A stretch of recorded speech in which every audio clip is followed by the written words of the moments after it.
الحديث كتاب الله تعالى وخير الهدي هدي محمد صلى الله عليه وسلم وشر الأمور محدثاتها وكل محدثة بدعة وكل بدعة ضلالة وكل ضلالة في النار. Donc nous continuons toujours notre lecture ainsi que certains commentaires sur le livre intitulé Al-Wajiz fi fiqh as-sunnah wal kitab al-aziz de Abdul Azim ibn Badawi al-Khilafi. Concernant le cours de la semaine dernière, on avait parlé des grands lavages, des cas plutôt, où le grand lavage était préférable et non obligatoire. Combien y en a-t-il en tout? Combien de cas avions-nous cité la semaine dernière dans lesquels le grand lavage est préférable et non obligatoire? Combien? 8. Qui peut les citer? Le premier qu'on avait cité.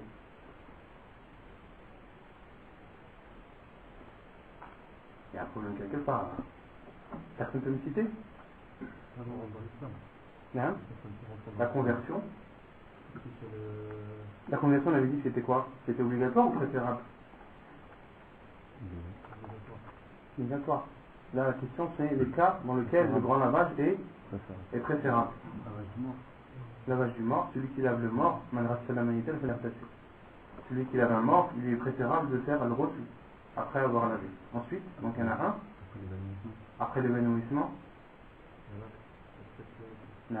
pour la personne qui veut faire avoir d'autres rapports avec sa femme, de faire le rôti après chaque rapport.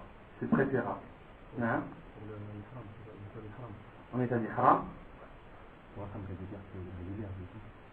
Pour la femme qui a des hémorragies, et on avait cité la parole des savants à ce sujet.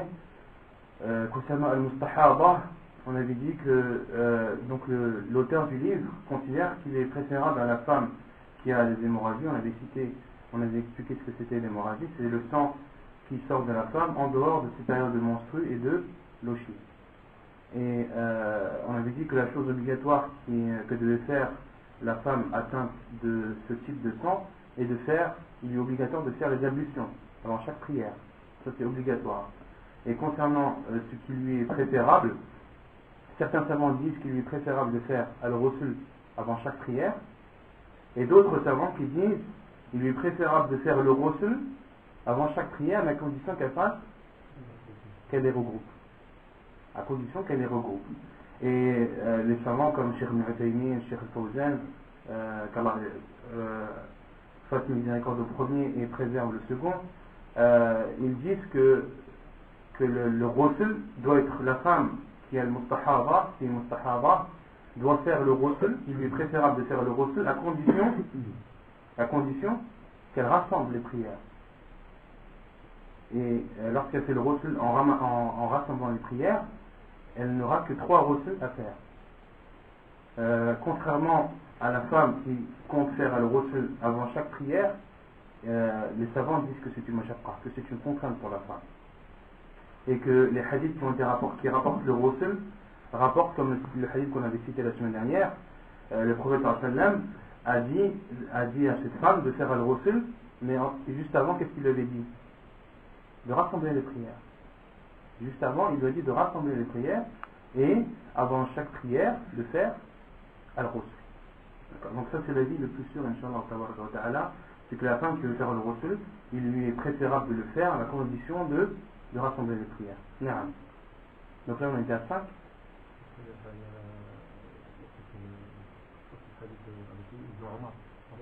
Naam. Avant d'entrer à la Mecque, il est préférable de faire le ghusl. En fait, avant les Eid. Avant l'Eid ou pendant? Avant la salat. Naam, le jour de l'Eid, on avait dit, le jour de l'Eid et de Arafat. Naam. Les derniers, ça fait 7. Le Jumu'ah, on a dit que c'est obligatoire. L'avis le plus sûr, c'est que c'est obligatoire. Le 8e?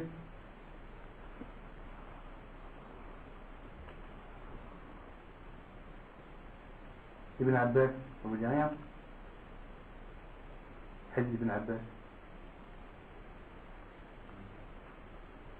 عفوا حديث علي بن أبي طالب. Lorsque Abu Talib est décédé, Qui l'a enterré? Abu Talib est mort non musulman. Et c'est Ali, radiallahu anhu, son fils, qui l'a enterré. Il est parti voir le prophète alayhi salam, et le prophète alayhi salam lui a dit d'aller faire le ghusl. فقال لي غتسل. Il faut réviser les cours, les frères. Non. Non, ceux qui sont ici, pas ceux qui sont là-bas. Alors, ceux qui concernent ceux qui sont hors, ceux qui ne sont pas en état de hajj. طيب on continue إن شاء الله تبارك وتعالى. ثانيا يقول المؤلف الطهارة بالصعيد التيمم. Donc on est toujours dans le livre de la purification, et là le cheikh, après avoir cité la purification avec l'eau, d'accord, c'est le premier paragraphe, la purification par l'eau. Maintenant le cheikh rentre dans le chapitre de la purification par as-sa'id. As-sa'id en arabe, c'est tout ce qui est à la surface de la terre et qui fait partie d'elle. Tout ce qui est à la surface de la terre faisant partie d'elle, faisant partie de la terre. Parce que si on dit tout ce qui est à la surface de la terre, toute chose peut être à la surface de la terre. Il faut que ce soit une chose qui soit à la surface de la terre et qui fasse partie de la terre. الطهارة بالصعيد, entre parenthèses التيمم.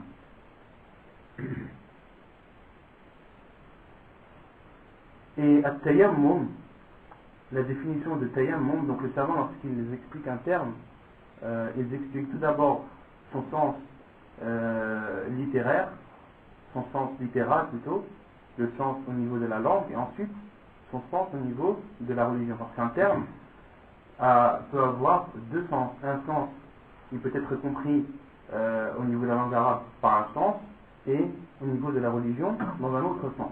L'exemple, c'est at-tayammum. At-tayammum en arabe, c'est al-qasd. Par exemple, une personne qui dit tayammamtu al-madrasa. Tayammamtu al-madrasa, ay qasadtu al-madrasa. Quelqu'un qui vous dit tayammamtu al-madrasa, qu'est-ce que vous allez lui dire? Il est fou. Non, il n'est pas fou. Il parle de tayammum dans le sens littéral du terme. Tayammamtu ay qasadtu, c'est-à-dire tayammamtu al-madrasa, c'est-à-dire je m'apprêtais, je me dirige, ou j'ai l'intention de me rendre à l'école. C'est pas tayammamtu, c'est pas il a appris l'école, il a fait tayammum avec, non. Il a eu l'intention de se diriger vers l'école. Et il y a un verset où Allah subhanahu wa ta'ala cite le verbe tayammama dans un autre sens que celui qui est connu dans Shara. Où Allah subhanahu wa ta'ala dit, Allah subhanahu wa ta'ala dit, أيها الذين آمنوا أنفقوا من طيبات ما كسبتم ومما أخرجنا لكم من الأرض ولا تيمموا الخبيث منه تنفقون. Allah subhanahu wa ta'ala dit dans le Coran, selon le sens, ô vous qui avez cru, donnez des bonnes choses que l'on vous a offertes, donnez des bonnes choses que vous avez récoltées plutôt, أنفقوا من طيبات ما كسبتم ومما أخرجنا لكم من الأرض, et ce que nous vous avons fait sortir de la terre. Alors subhanahu wa ta'ala dans ce verset ordonne aux croyants, lorsqu'ils veulent donner de leur récolte ou de ce qu'Allah subhanahu wa ta'ala leur a pourvu, de donner les bonnes choses. Et ensuite Allah subhanahu wa ta'ala dit وَلَا تَيَمَّمُوا الْخَبِيثَ مِنْهُ تُنْفِقُونَ, et n'ayez pas l'intention, ne faites pas, ou plutôt ne donnez pas de ce que des mauvaises choses que vous avez récoltées. Ne consacrez pas dans vos aumônes, dans les choses que vous offrez aux gens, ne leur offrez pas seulement les mauvaises choses que vous avez récoltées. Une personne qui est agriculteur, qui récolte des pommes de terre, il ne va pas les donner. Alors il interdit de donner des pommes de terre pourries en aumône. Non. أنفقوا من طيبات ما كسبتم, donnez des bonnes choses que vous avez récoltées. ولا تيمموا الخبيث, ne pensez pas. Allah ici nous ordonne, il nous interdit, ne serait-ce que d'avoir l'intention de donner des choses qui sont mauvaises ou pourries. Et Allah ici il a utilisé le terme وَلَا تَيَمَّمُوا. Et istilahan, c'est-à-dire au niveau de la religion, التيمم هو مسح الوجه واليدين بشيء من الصعيد. Au niveau théologique, le terme islamique, التيمم signifie d'essuyer le visage et les mains avec une partie de as-sa'id. As-sa'id, donc on a dit, c'est tout ce qui sort de la terre et qui en fait partie. مشروعيته قال الله تعالى وإن كنتم مرضى أو على سفر أو جاء أحد منكم من الغائط أو لمستم النساء فلم تجدوا ماء فتيمموا صعيدا طيبا فامسحوا بوجوهكم وأيديكم. Allah subhanahu wa ta'ala dit selon le sens des versets, si vous êtes malade ou en voyage, ou si l'un de vous revient du lieu où il a fait ses besoins, ou si vous avez touché aux femmes, c'est-à-dire si vous avez eu des rapports avec votre femme, et que vous ne trouviez de l'eau, alors recourez à la terre pure. Passez-en sur vos visages et vos mains. Donc ça c'est le verset où Allah subhanahu wa ta'ala légifère, car le Cheikh a dit mashru'iyyatuhu, c'est-à-dire la preuve que at-tayammum est légiféré. La preuve que at-tayammum est légiféré, la première preuve dans le Coran est le verset que je viens de citer. وقال رسول الله صلى الله عليه وسلم إن الصعيد الطيب طهور المسلم وإن لم يجد الماء 10 سنين حديث صحيح رواه الترمذي وأبو داود والنسائي. Et la preuve également que at-tayammum est légiféré est le hadith du prophète alayhi salatu wassalam, authentique, rapporté par at-Tirmidhi, Abu Daoud et Al-Nasa'i, où le prophète sallallahu alayhi wa sallam dit Inna as-sa'id at-tayyib. Le sa'id, donc le sa'id, vous connaissez la définition, le sa'id pur, on peut dire la terre pure, et la purification du musulman lorsqu'il ne trouve pas d'eau, même si cela dure 10 ans. Le prophète a dit que la terre pure est une purification pour le musulman lorsqu'il ne trouve pas d'eau, même si cela dure 10 ans. Même si cela dure 10 années. الأسباب المبيحة له يباح التيمم عند العجز عن استعمال الماء لفقده أو خوف ضرر من استعماله لمرض في الجسم أو شدة برد. Les causes qui autorisent la personne ou les cas qui autorisent le musulman à avoir recours au tayammum. Quelles sont les causes qui permettent aux musulmans d'avoir recours au tayammum? Le cheikh dit il est autorisé d'utiliser un tayammum, de faire un tayammum lorsque la personne n'a pas la possibilité d'utiliser l'eau. Et la non-possibilité d'utiliser l'eau, elle peut avoir lieu pour différentes raisons. Les raisons que le cheikh a citées, les fardihi. Premièrement, lorsque l'eau n'est pas présente, lorsqu'il n'y a pas d'eau. Quand il n'y a pas d'eau, on ne peut pas l'utiliser. C'est normal. أو خوف ضرر من استعماله لمرض في الجسم أو شدة في البرد. Donc soit la personne ne trouve pas d'eau, donc elle ne peut pas l'utiliser, ou bien alors l'eau est présente, mais la personne ne peut pas l'utiliser parce que soit elle est malade, ou soit il y a un grand froid, soit par temps de grand froid. Donc ce sont les causes, les cas qui permettent, les situations plutôt, qui permettent aux musulmans d'avoir recours au tayammum. Parce que certaines personnes croient que tayammum, c'est uniquement et seulement lorsqu'il n'y a pas d'eau. C'est pas vrai. Il peut très bien avoir de l'eau, mais la personne ne peut pas l'utiliser.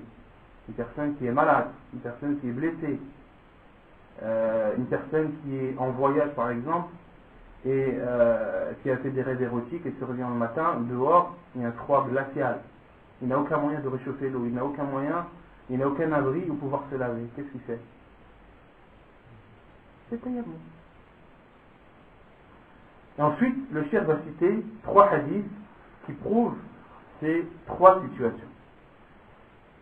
عن عمران بن حصين رضي الله عنه قال كنا مع رسول الله صلى الله عليه وسلم في سفر فصلى بالناس فإذا هو برجل معتزل فقال ما منعك أن تصلي قال أصابتني جنابة ولا ماء فقال رسول الله صلى الله عليه وسلم عليك بالصعيد فإنه يكفيك.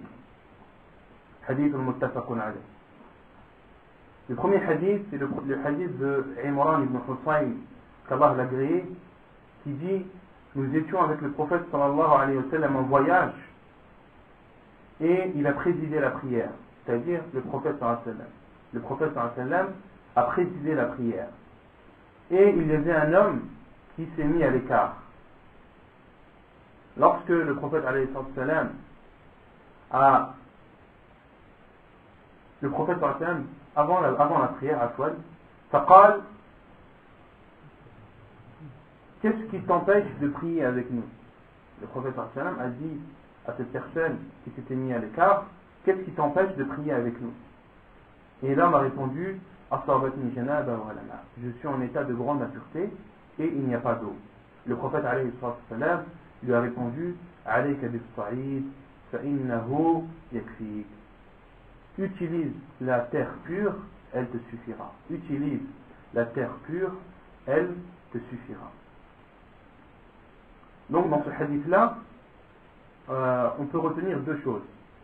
La première, c'est le fait d'avoir recours au tayammum lorsque il n'y a pas d'eau. Parce que les cas qu'on avait cités, le premier c'était lorsque l'eau est absente, lorsqu'il n'y a pas d'eau. La preuve, c'est le hadith d'Imran ibn Husayn. L'homme a dit, je suis en état de grande impureté et il n'y a pas d'eau. Le prophète lui a dit, allez qu'à disparaître. Et la deuxième chose que l'on peut retenir de ce hadith, c'est qu'il est autorisé d'utiliser un tayammum que la personne soit en état de grande impureté ou de petite impureté. Parce que malheureusement, beaucoup de personnes croient que tayammum, c'est uniquement lorsque la personne est en état de petite impureté, lorsque la personne n'a pas ses ablutions uniquement. Et les gens croient qu'en aucun cas il est autorisé de faire un tayammum pour celui qui est en état de grande impureté, en état de janaba. Ce hadith est une preuve contre eux. L'homme a dit clairement asabatni janaba, je suis en état de grande impureté et il n'y a pas d'eau. Le prophète a très bien entendu sa réponse et il lui dit alayka bis-sa'id. Donc il est autorisé à la personne, même lorsqu'elle est en état de grande impureté, de faire at-tayammum. Et ça, des fois, il y a des personnes qui ne veulent pas comprendre ça. Ils disent non, c'est pas possible.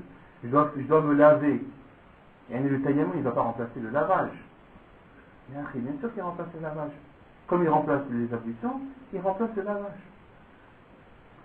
الحديث الثاني عن جابر رضي الله عنه قال خرجنا في سفر فأصاب رجلا منا حجر فجشه في رأسه ثم احتلم فسأل أصحابه هل تجدون لي رخصة في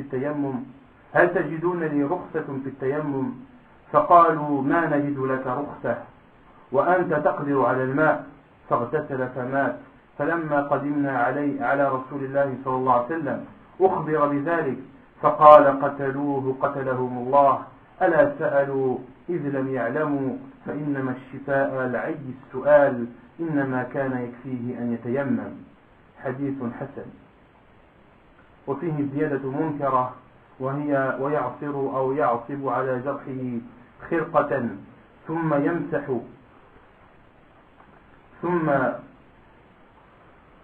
يمسح عليها ويغسل سائر جسده.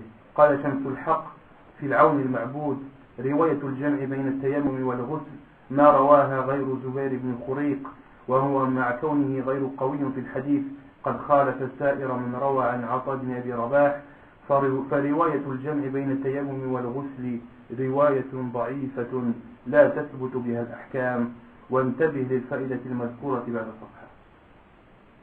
Le second hadith est le hadith de Imran ibn Husayn radiyallahu anhu, plutôt le hadith de Jabir. Le hadith de Jabir radiyallahu anhu qui dit nous étions en voyage avec le prophète sallallahu alayhi wa sallam et l'un d'entre nous a été blessé par une pierre à la tête. L'un d'entre nous a été blessé à la tête par une pierre. Puis cet homme a fait un rêve érotique. Il a alors demandé à ses compagnons, est-ce qu'il y a une autorisation ou est-ce qu'il m'est permis d'avoir recours à tayammum? Est-ce qu'il m'est permis d'avoir recours à tayammum? Cet homme avait peur pour sa santé, avait peur de faire al-ghusl, sachant qu'il était blessé à la tête. فقالوا ما نجد لك رخصة وأنت تقدر على الماء. Nous ne voyons aucune dérogation à te faire, vu que tu es en possibilité d'utiliser l'eau. Il s'est lavé et est mort. Il s'est lavé, puis est décédé. Est décédé des suites de ce lavage. Et lorsque les compagnons sont venus voir le prophète alayhi salam et que le prophète alayhi salam a été informé de cette réponse qui a été faite à cet homme, le prophète alayhi salam a dit qataluhu qatalahumullah, ils l'ont tué qu'Allah les tue. Ala sa'alu idh lam ya'lamu, pourquoi n'ont-ils pas demandé lorsqu'ils ne savent pas? Car la guérison de l'ignorance, c'est de poser des questions. La guérison ou le remède de l'ignorance, c'est de poser des questions. Innama kana yakfihi an yatayammam. Il lui suffisait tout simplement de faire un tayammum. Dans ce hadith, les savants l'utilisent beaucoup pour répondre et pour mettre en garde contre ceux qui parlent sans science. Contre ceux qui parlent sans science et qui font plus de dégâts qu'ils n'imaginent. Qui font plus de dégâts qu'ils n'imaginent. Et les savants, rahimahumullah, les anciens et les contemporains, accentuent sur ce point. Lorsqu'une personne n'a pas de science, il ne lui est pas permis de parler. Pourquoi? Car celui qui parle de la religion d'Allah, subhanahu wa ta'ala, il parle au nom d'Allah. Il parle au nom d'Allah. Et l'imam Ibn al-Qayyim, rahimahullah, a même fait un livre qu'il a appelé إعلام الموقعين عن رب العالمين. Il a appelé son livre un appel à ceux qui إعلام الموقعين, ceux qui al-muwaqi', c'est celui qui signe. C'est celui qui signe. Une personne qui parle de la religion d'Allah, c'est comme s'il tamponnait. C'est comme s'il signait. Et il atteste qu'Allah a dit ça. Lorsqu'il est questionné et qu'il répond, c'est comme s'il avait attesté, qu'il avait cacheté qu'Allah a dit ça. Imaginez une personne qui atteste qu'Allah a dit une chose alors qu'Allah ne l'a jamais dit. Qui atteste que le prophète sallallahu alayhi wa sallam a dit une chose alors que le prophète sallallahu alayhi wa sallam ne l'a jamais dit.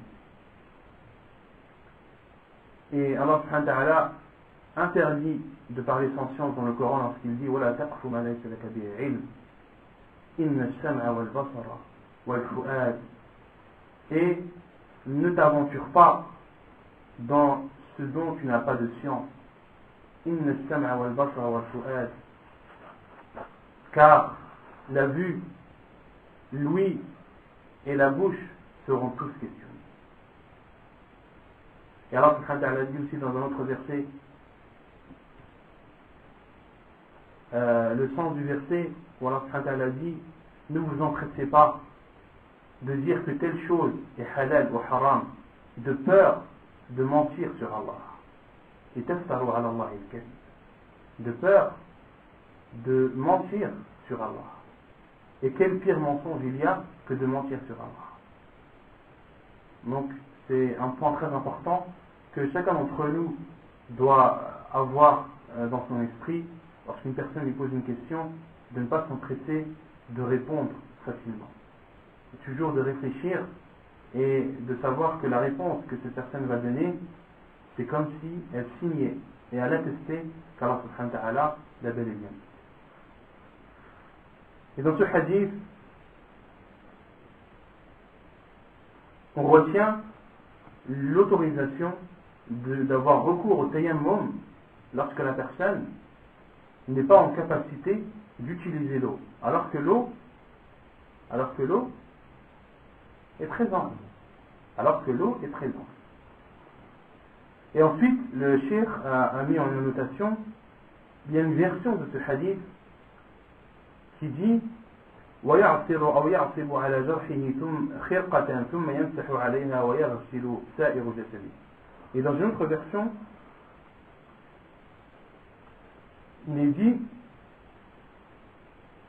il lui suffisait, ou plutôt ce qu'il aurait dû faire, c'est de prendre une serviette ou un chiffon ou un pansement, de le serrer sur sa tête, ensuite d'essuyer sur ce pansement et de laver l'ensemble de son corps. C'est une riwaya rapportée par Abu Daoud et d'autres. Et le cheikh dit que cette riwaya, celui qui explique Sunan Abi Daoud, Shamsul Haq, dans son livre Abdul Ma'boud, du Sharh Sunan Abi Daoud, dit que cette version n'est pas authentique. Qu'elle est faible. Et les savants sont divergés sur cette version. Car en prenant en considération cette version ou non, derrière il y a des jugements. Et les jugements, Inch'Allah, on va en parler un peu après. Mais sachez que cette version,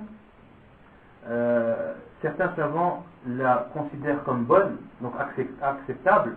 D'autres savants considèrent qu'elle est faible. Ceux qui disent qu'elle est faible, ils disent que la faiblesse de cette riwaya, même si elle est venue de plusieurs chemins, mais la faiblesse est grande. Al-hadith shadid al-da'f. Et al-hadith shadid al-da'f la yataqawwa bi kathrat al-turuq. Le hadith qui vient avec une version qui est très faible, les versions très faibles ne peuvent pas se renforcer entre elles. Ça, c'est une règle dans la science du hadith. Des versions qui sont faibles, très faibles, ne peuvent pas se renforcer entre elles, mutuellement. Contrairement aux versions qui sont faibles, tout court, qui sont da'ifa, mais non shadidat al-da'f, lorsque plusieurs versions viennent, chacune est faible, ce grand nombre de versions qui viennent de différents chemins rend cette version bonne et acceptable. D'accord ? Et c'est là où il y a la divergence sur ce hadith. Certains savants disent que ces versions sont très faibles, donc que même si elles sont nombreuses, elles ne se renforcent pas. Elles ne pourront pas atteindre le degré de Hassan, le degré de bon. Et les autres savants disent non. Elles sont faibles, effectivement, mais leur faiblesse n'est pas grande, n'est pas forte, donc leur grande quantité, renforce leur crédibilité, et donc la riwaya est acceptable. Et ceux qui considèrent cette riwaya comme acceptable autorisent, par exemple, d'essuyer sur le plâtre, d'essuyer sur un pansement. Une personne qui a un plâtre au bras, les savants qui considèrent cette version comme bonne vont autoriser à la personne d'essuyer sur le plâtre et de laver l'ensemble de ses membres pendant ses ablutions. Et les autres savants qui ne considèrent pas cette version comme bonne, comme Cheikh Al-Albani rahimahullah, ils disent non, il n'est pas autorisé d'essuyer sur le plâtre ou sur le pansement. Pourquoi ? Car il n'y a pas de preuve. Il n'y a pas de preuve authentique. Vous avez saisi ? Donc là-bas c'est le premier hadith, la base de toute cette explication c'est le premier hadith. C'est-à-dire le premier hadith véritable. Non, le hadith que je vous ai cité, le premier hadith que je vous ai cité, il est authentique celui-ci. Lorsque le prophète a dit Inna makana yakfi un tayammum, il suffisait de faire un tayammum. Cette version elle est authentique. Mais il y a une autre version où le prophète aurait dit il lui aurait fallu mettre un pansement sur sa tête, essuyer sur ce pansement et laver l'ensemble de son corps. Non. Vous avez saisi? طيب, le troisième hadith عن عمرو بن العاص رضي الله عنه أنه لما بعث في غزوة ذات السلاسل قال احتلمت في ليلة باردة شديدة البرد فأشفقت إني اغتسلت أن أهلك أن أهلك فتيممت ثم صليت بأصحابي صلاة الصبح فلما قدمنا على رسول الله صلى الله عليه وسلم ذكروا ذلك له فقال يا عمرو صليت بأصحابك وأنت جنب فقلت ذكرت قول الله تعالى ولا تقتلوا أنفسكم إن الله كان بكم رحيما فتيممت ثم صليت فضحك رسول الله صلى الله عليه وسلم ولم يقل شيئا حديث صحيح رواه أبو داود والحاكم والإمام أحمد في مسنده. Le troisième hadith, hadith de Amr ibn al-As, qu'Allah l'agréé, a dit lorsqu'il a été envoyé dans la bataille de Zat al-Salasil. Qui connaît la bataille de Zat al-Salasil? Bataille des chaînes. Non, c'est pas la bataille. Il y a certains parents qui ont dit c'est la bataille des chaînes, mais non, c'est pas la bataille des chaînes. Certains savants disent ça, mais c'est pas l'avis le plus sûr. Ça, tu la connais, ça. Mais certains savants disent que c'est parce que dans cette bataille, les compagnons ont enchaîné les prisonniers. Donc, de ce fait, elle a été appelée la bataille des chaînes, parce que Salasil en arabe, c'est le pluriel de chaînes. Mais Zat al-Salasil, le prophète alayhi salam avait entendu qu'une armée de non-musulmans avait l'intention d'attaquer Médine. Le prophète alayhi salam a envoyé Amr ibn al-As pour aller à la rencontre. Et Amr ibn al-As est parti avec 300 personnes, avec 300 soldats, avec 300 compagnons. Et arrivé à proximité de l'ennemi, des informations lui sont parvenues sur le nombre de ses ennemis. Et Amr ibn al-As avait constaté que leur nombre était très, très important. Il a alors envoyé un homme, un compagnon chez le prophète alayhi salam, lui demandant de l'aide et du renfort. Et le prophète alayhi salam lui a envoyé Uqbah avec 170 hommes. Et la bataille a eu lieu dans un endroit où il y avait un fleuve appelé Salsal, ou d'autres l'appellent Sulsal. Et la bataille a eu lieu dans cet endroit-là. D'où le nom Zat al-Salasil. D'où le nom de la bataille de Salasil. Et Uqbah, le prophète lorsqu'il a envoyé Uqbah ibn Amir, il lui a dit, il a ordonné à Uqbah ibn Nafir de ne pas se diverger avec Amr ibn al-As. Parce que Amr ibn al-As, il est parti avec une armée. Donc c'était lui l'amir. Et le prophète a envoyé Uqbah avec une armée. Donc c'était lui l'amir de son armée. Et le prophète lui a dit voilà, ne vous divergez pas.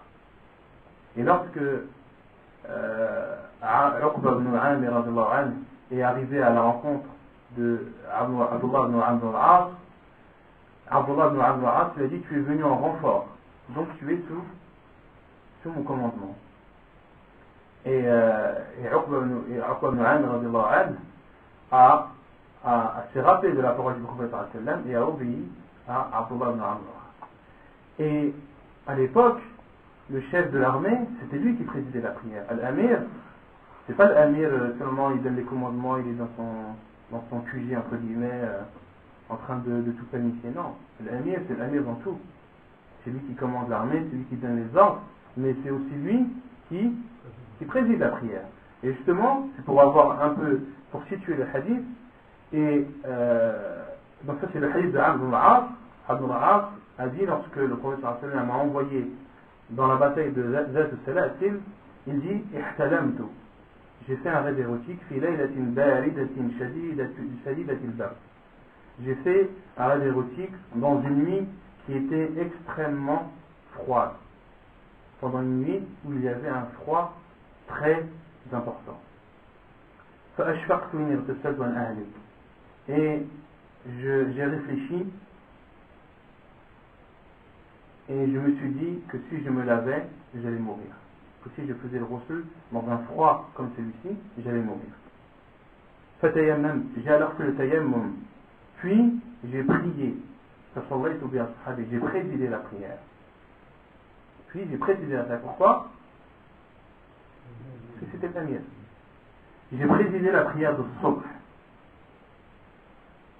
Et lorsque l'on est revenu de la bataille, certains sont partis voir le prophète sallallahu alayhi wa sallam et lui ont dit que Amr ibn al-As, une nuit ou un matin à l'heure de Subh, a été en état de grande impureté, ne s'est pas lavé, mais a fait tayammum.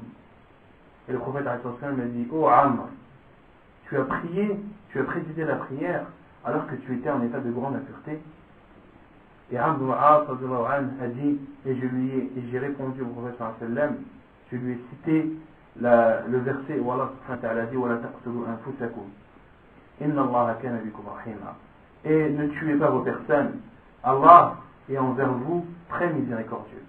Ne tuez pas vos personnes, Allah est envers vous très miséricordieux. فَتَيَمَّمْتُ ثُمَّ صَلَّيْتُ. Ensuite, j'ai fait at-tayammum et j'ai prié. فَضَحِكَ رَسُولُ اللَّهِ صَلَّى اللَّهُ عَلَيْهِ وسلم. Le prophète sallallahu alayhi wa sallam a souri ou a rigolé et il n'a rien dit d'autre. Autrement dit, le prophète sallallahu alayhi wa sallam a approuvé la réponse de Amr ibn al-As et a approuvé aussi le jugement et la chose qu'il a faite.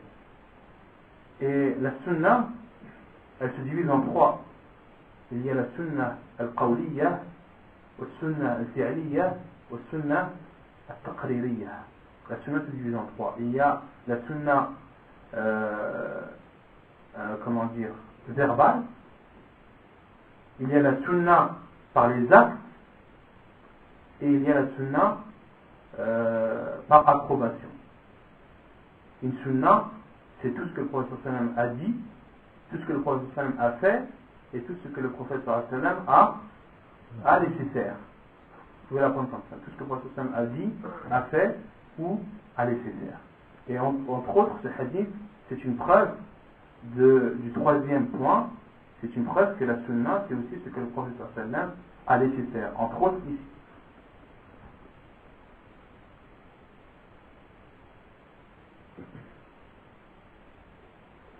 Et dans ce hadith de Amr ibn al-As, radiyallahu anhu, on retient deux choses. On retient premièrement l'autorisation d'utiliser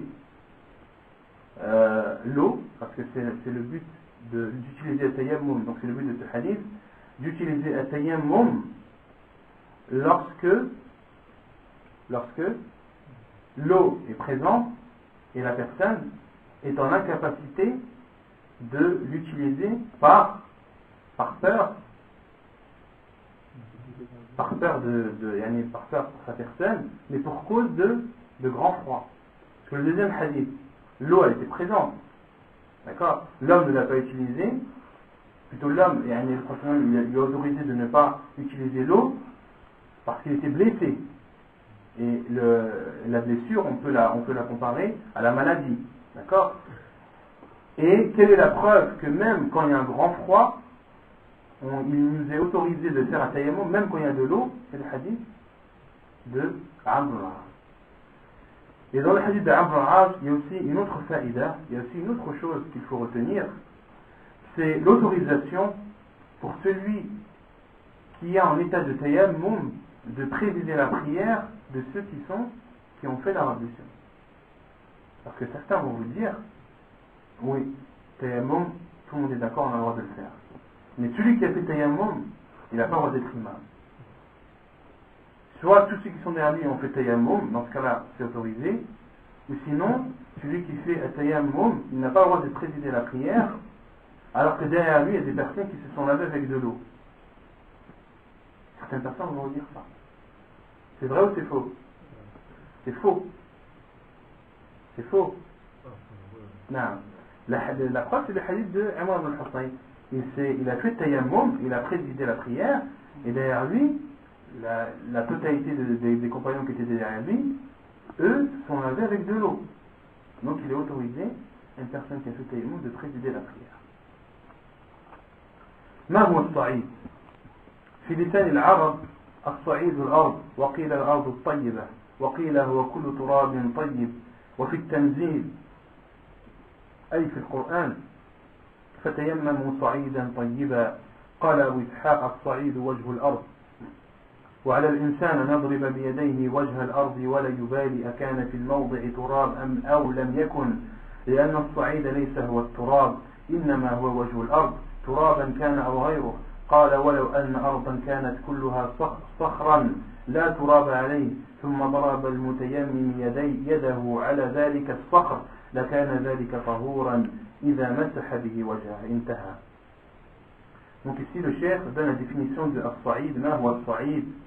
Il dit قال في لسان العرب. لسان العرب c'est une encyclopédie de la langue arabe appelée la langue arabe, Lisan al-Arab, qui est à peu près il doit y avoir une vingtaine de volumes. Et dans cette encyclopédie, tous les termes, la plupart des termes de la langue arabe sont expliqués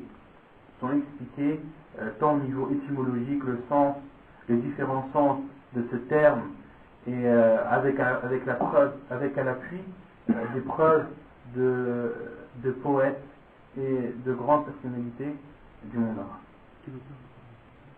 Les scènes de l'arabe, je ne me rappelle plus du nom de l'auteur. La particularité de l'Lisan al-Arab, pour ceux qui veulent faire des recherches,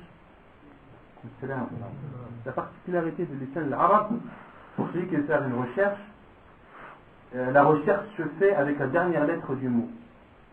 Par exemple, celui qui veut regarder la définition de Coran, s'il va voir dans Qaf, il ne va jamais trouver Coran. Il faut qu'il regarde Nun. Et dans Nun, il va trouver le mot Coran. C'est la particularité de l'Lisan al-Arab, il faut la connaître. Donc, dans l'Lisan al-Arab, la définition qui est donnée de Sa'id, As-Sa'id al-Ard. As-Sa'id, c'est la terre. Il a été dit aussi, c'est la terre pure. Il a été dit également, c'est toute la poussière pure. Et dans le Coran, Fatayammamu sa'idan tayyiba. Fatayammamu sa'idan tayyiba. Essuyez-vous avec la terre pure.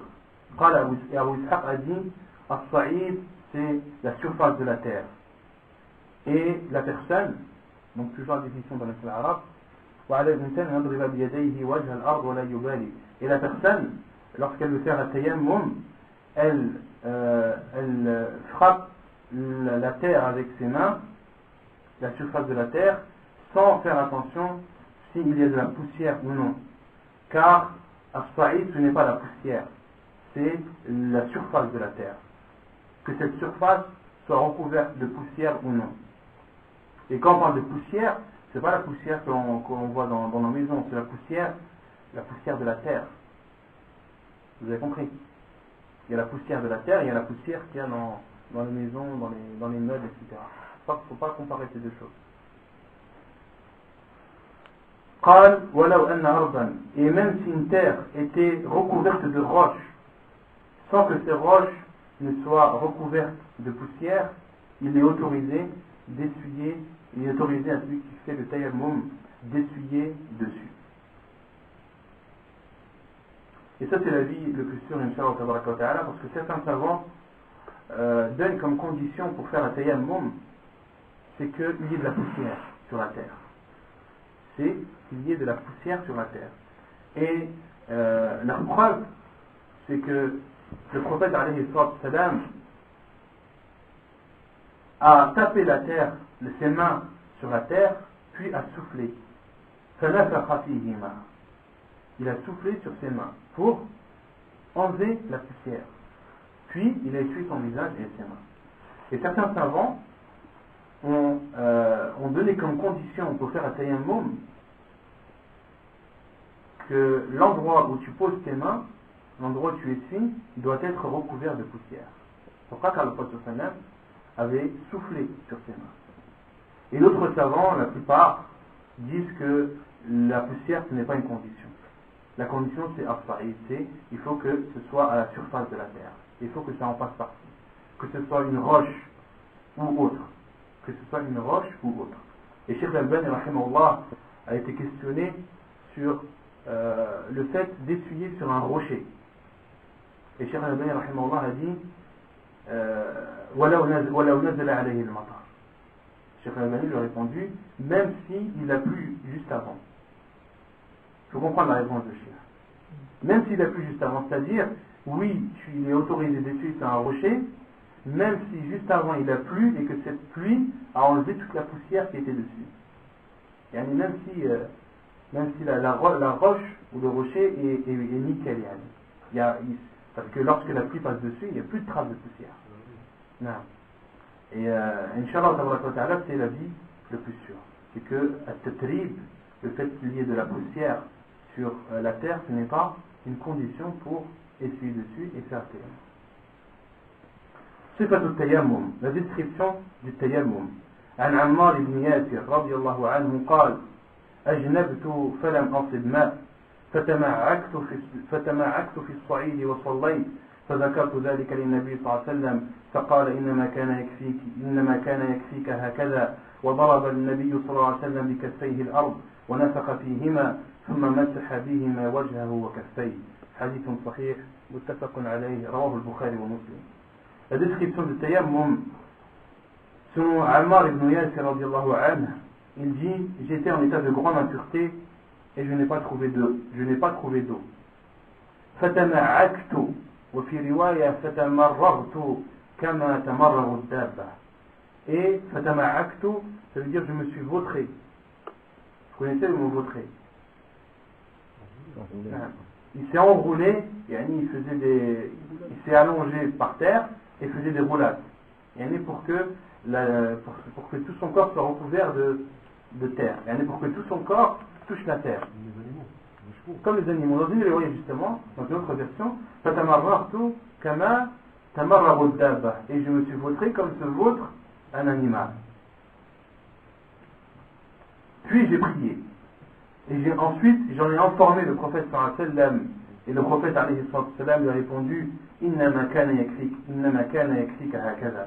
Il te suffisait uniquement de faire comme ceci. Et le prophète sallallahu alayhi wa sallam, daraba an-nabiy sallallahu alayhi wa sallam bi kaffayhi al-ard. Le prophète sallallahu alayhi wa sallam a frappé la terre avec ses deux mains. Wa nafakha fihima. Ensuite, il a soufflé dessus.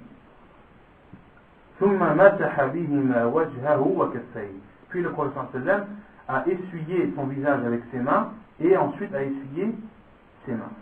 Donc il a commencé par le visage et l'a suivi par ses deux mains. Hadith authentique rapporté par Al-Bukhari et Muslim. Donc ça c'est la description du tayammum. Donc dans ce hadith, le tayammum, il suffit de frapper la terre une seule fois. Dans le hadith, le prophète a frappé une seule fois. C'est une sunna de souffler dessus, sur les mains, après avoir frappé la terre. Et frapper la terre, c'est pas frapper la terre, c'est poser dessus et frotter un petit peu.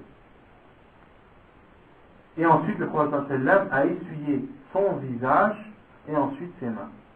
Et il a essuyé ses mains, c'est pas il a essuyé ses bras. Le prophète sallam a essuyé ses mains et pas ses bras. Vous allez voir qu'il y a des personnes qui vont faire le tayammum comme ça. Ils vont commencer par leurs bras, pas commencer par le visage, et ensuite ils vont commencer par les bras. Ils vont commencer par les bras, il y a tous les bras, il y en a même qui font le dos entier. Ils simulent les ablutions. Ils passent leurs mains sur leur tête, sur leurs oreilles, dans leur bouche, leurs pieds. Non. Le tayammum, c'est quelque chose de très simple. C'est une rukhsa. C'est une dérogation de la religion. Et une rukhsa, à la base, c'est pour faciliter les gens. Alors si les gens se compliquent la vie, c'est un problème. Al-tayammum, la personne frappe le sol, souffle dans ses mains, les passe sur son visage, essuie ses mains, c'est un état de pureté. Auparavant, tu étais en état de grande impureté ou en état de petite impureté, après avoir fait tayammum, tu es pur. Comme un autre musulman, exactement pareil. Et tu peux faire tout ce qu'une personne qui a fait le wudu peut faire. Tu peux prendre le mushaf, tu peux faire tes prières. Et les prières, tu peux faire toutes tes prières avec un seul tayammum. Tu n'es pas obligé de faire un tayammum avant chaque prière. Certaines personnes vous diront, mais tayammum, c'est pas comme le wudu. Si tu fais la prière, il faut faire un tayammum avant chaque prière. Apportez vos preuves si vous faites partie des vérités. فائدة الأصل في التيمم أنه قائم مقام الوضوء فيباح به ما يباح بالوضوء ويجوز قبل دخول الوقت كما يجوز الوضوء ويصلى به ما شاء كما يصلى بالوضوء. Donc là c'est une remarque que le cheikh a apportée. Il dit la base dans un tayammum c'est qu'il prend la place de l'wudu. Donc un tayammum prend la place de l'wudu. Il est autorisé à la personne qui a fait tayammum de faire ce qu'il est autorisé de faire, ce que la personne qui a fait les ablutions a le droit de faire. Et il est autorisé aussi de faire un tayammum même avant l'entrée de l'heure. Même avant l'entrée de l'heure.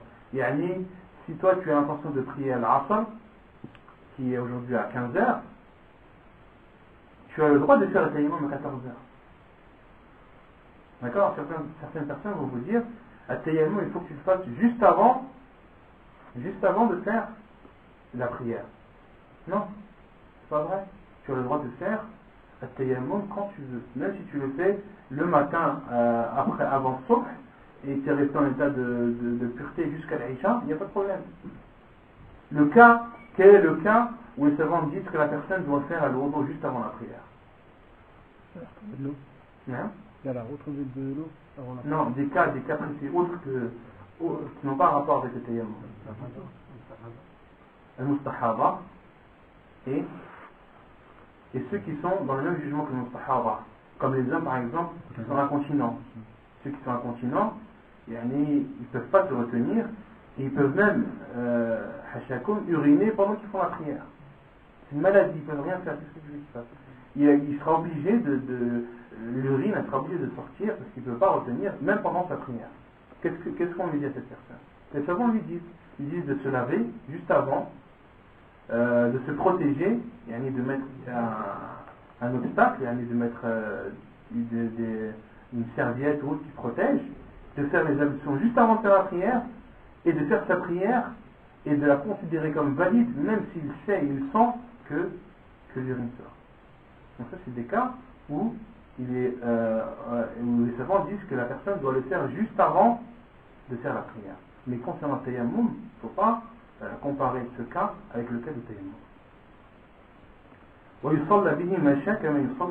Et il peut prier ce qu'il veut comme s'il était en état d'ablution. C'est-à-dire qu'il peut même faire le nawafil. Il peut même faire des prières surrogatoires. Parce que certains croient que tu fais tayammum, tu fais que la prière obligatoire parce que tu es obligé de la faire, mais les autres, tu ne dois pas les faire parce que tu n'es pas obligé. Attends jusqu'à ce que tu retrouves de l'eau et que tu fasses des ablutions. Non, après. Tu as le droit de faire les nawafil que tu veux en état de tayammum. Donc c'est valable pour plusieurs prières, quoi. C'est valable par exemple de Dohr jusqu'à l'Asr, c'est comme tu veux. À partir du moment, il est valable jusqu'à ce que tu repères encore tes ablutions. Non. À condition de ne pas avoir fait, à condition de ne pas avoir fait une seule fois dessus. نواقضه ينقض التيمم ما ينقض الوضوء وينقضه أيضا وجود الماء لمن فقده والقدرة على استعماله لمن عجز عنه وما مضى من صلاته فصحيح لا تلزمه إعادته. Les choses qui annulent التيمم, les choses qui annulent التيمم. Les choses qui annulent التيمم sont les choses qui annulent al-wudu, sont les choses qui annulent les ablutions. Et ça on les a vues, les choses qui annulent les ablutions. Je ne vais pas vous demander parce que je vais avoir mal au cœur. Je considère que vous les connaissez. Donc ce qui annule le tayammum, c'est ce qui annule les ablutions. Également, ce qui annule le tayammum, c'est l'apparition de l'eau pour celui qui ne l'avait pas. Donc celui qui a fait un tayammum parce qu'il n'y avait pas d'eau, d'accord, son tayammum devient nul à partir du moment où l'eau est présente. D'accord? Vous avez compris? والقدرة على استعماله لمن عجز عنه. نعم. La personne qui a fait le tayammum, un substitut du refus, dès qu'elle trouve de l'eau, elle doit refaire le refus. Elle doit refaire le refus. Non. Et si elle est en prière? On va en parler ça, Inch'Allah. Ne pressez pas, vous pressez pas. Et c'est même condition qui, par exemple, il fait trop froid et elle trouve un moyen pour réchauffer l'eau. Elle doit réchauffer l'eau. Non, justement, c'est ce qu'on va dire là. والقدرة على استعماله لمن عجز عنه. Et pour celui qui a utilisé tayammum parce qu'il était dans la capacité d'utiliser l'eau, son tayammum devient nul à partir du moment où il lui est possible d'utiliser l'eau. Vous avez compris?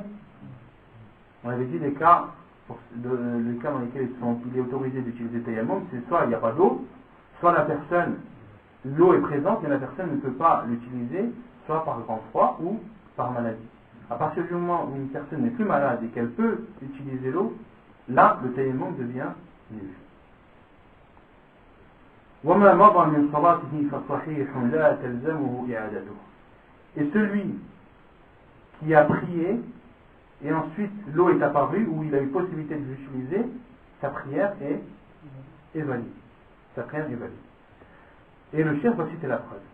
عن أبي سعيد الخدري رضي الله عنه قال خرج رجلان في سفر فحضرت الصلاة وليس معهما ماء فتيمما صعيدا طيبا فصليا ثم وجد الماء في الوقت فأعاد أحدهما الوضوء والصلاة ولم يعد الآخر ثم أتيا رسول الله صلى الله عليه وسلم فذكر ذلك له فقال للذي لم يعد أصبت السنة وأجزأتك صلاتك وقال للذي توضأ وأعاد لك الأجر مرتين. حديث صحيح رواه أبو داود والنسائي. La preuve est le hadith de Abi Saïd al-Khudri qu'Allah l'a agréé lorsqu'il dit deux personnes sont parties en voyage et à l'heure de la prière ils n'avaient pas d'eau en leur possession. Ils ont alors tous deux fait at-tayammum avec de la terre pure, puis ont prié. Et ensuite, après avoir prié, ils ont trouvé de l'eau pendant l'heure de la prière. ثم وجد الماء في الوقت أي في وقت الصلاة. Il y a une personne qui a prié al-Asr à 15h, d'accord, et à 16h il a trouvé de l'eau. Est-ce que 16h c'est encore l'heure du Asr ou pas? C'est encore l'heure du Asr. Qu'est-ce qu'il fait? C'est ça la question. Est-ce que son tayammum, est-ce qu'il est valide ou pas? Il est plus valide. Mais la prière qu'il a fait avant, est-ce qu'elle est valide ou pas? La réponse elle est là. Donc c'est pour vous situer. فأعاد أحدهما الوضوء. Et lorsqu'ils ont trouvé l'eau, alors que c'était encore l'heure de la prière, l'un d'entre eux a refait ses ablutions et a refait la prière. Et l'autre n'a rien refait. L'autre n'a rien refait. N'a pas refait sa prière. Puis ils sont partis voir le prophète sallallahu alayhi wa sallam et lui ont rapporté le fait. Et le prophète alayhi wa sallam a dit à celui qui n'a pas recommencé sa prière, asabta sunnah, tu as accompli la sunnah. Tu as accompli la sunnah. Si on veut traduire textuellement, yani, tu as atteint la sunnah en plein dans le lit. Yani, tu as atteint la sunnah là où il fallait. Et ta prière te suffit. Yani, la première prière que tu as faite, elle te suffit. Yani, elle est valide. Et il a dit à celui qui a refait ses ablutions et sa prière, le prophète alayhi salam lui a dit tu as la récompense double. Tu as la récompense double.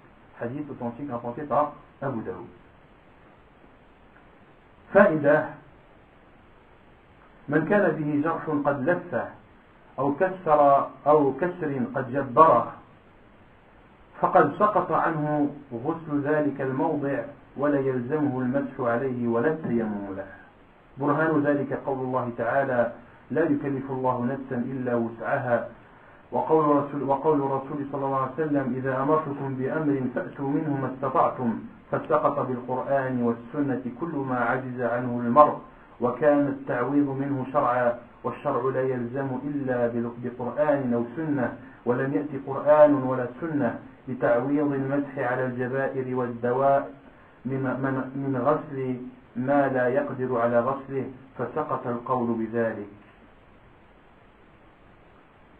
Donc une remarque qu'apporte le cheikh, il dit, lorsqu'une personne, ou plutôt celui qui a une blessure, celui qui a une blessure qu'il a recouverte d'un pansement, ou celui qui a une fracture qu'il a recouvert d'un plâtre, il lui est le lavage de cet endroit lui est ôté et il ne lui est pas obligatoire ni d'essuyer dessus ni de faire at-tayammum dessus, at-tayammum là. Sur ce sujet, les savants ont divergé. Celui qui a un pansement ou celui qui a un plâtre, les savants ont divergé. Certains savants disent que la personne, on va prendre l'exemple d'une personne qui a un plâtre au bras. Celui qui a un plâtre au bras, certains savants vont dire que la personne fait ses ablutions normalement, sauf que l'endroit du plâtre, elle l'essuie dessus. D'accord? Et la preuve, c'est le hadith, la version qu'on avait citée avant. Le prophète sallam a dit à l'homme qui avait une blessure à la tête, il lui suffisait de mettre un pansement sur sa tête, d'essuyer dessus, et ensuite de laver l'ensemble de son corps. Donc ça, c'était pour les savants qui considèrent cette version comme bonne. D'autres savants, comme Cheikh Al-Albani, rahimahullah, donc les premiers, ceux qui autorisent d'essuyer dessus, sont la plupart des savants, le ulama. Cheikh Ibn Baz, Cheikh Ibn Uthaymin, Cheikh Al-Fawzan et d'autres autorisent d'essuyer sur le plâtre, en prenant en considération la version du hadith. D'autres savants comme Cheikh Al-Albani, comme l'imam Ibn Hazm, eux disent que la version est faible, donc le hadith ne doit pas être mis en pratique, donc il n'est pas autorisé d'essuyer sur le plâtre. Il n'est pas autorisé d'essuyer sur le plâtre. Et il n'y a pas de tayammum. Pourquoi? Parce que d'autres savants disent que la personne fait ses ablutions, elle n'essuie pas sur le plâtre, mais elle doit faire le tayammum pour compenser le bras qui n'a pas été lavé ni essuyé. Et c'est l'avis le plus faible de rassembler al-wudu et at-tayammum. Ça, c'est l'avis le plus faible parce qu'il n'y a aucune preuve.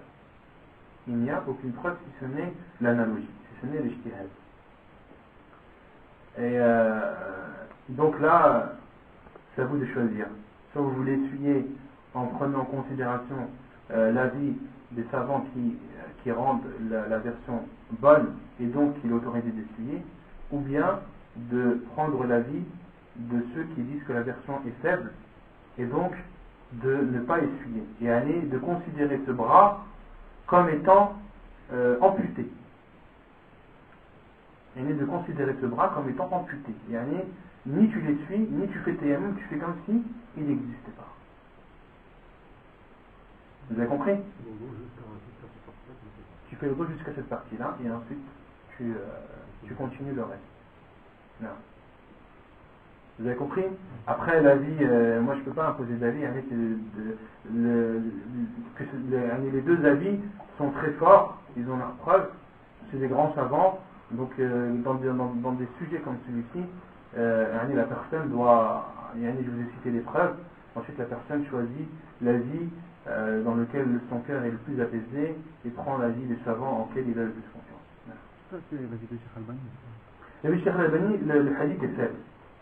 Le hadith où le prophète sallam a dit à l'homme qui était mort, a dit à ceux qui lui ont dit de se laver, le prophète sallam leur a dit, il lui suffisait de mettre un pansement sur sa tête, d'essuyer sur son pansement et de laver l'ensemble de son corps. Parce que lui, à la base, l'homme avait eu une blessure à la tête. Il propose quoi seulement Cheikh Al-Albani alors? Cheikh Al-Albani dit qu'il n'y a rien à faire. Il n'y a rien à faire. Ni tayammum, ni le masah. Et c'est l'avis de Cheikh Islam Ibn Taymiyyah. Donc on ne fait pas les ablutions. Tu fais les ablutions, mais là le bras où tu as eu le plâtre, le plâtre, ni tu l'essuies, et ni tu fais tayammum. Et ni tu fais comme s'il était amputé. Et ça c'est l'avis de Cheikh Islam Ibn Taymiyyah. Al-Jabira, hukmu al-mabtour. Hukmu al-mabtour. Le même jugement que celui qui est amputé. Non.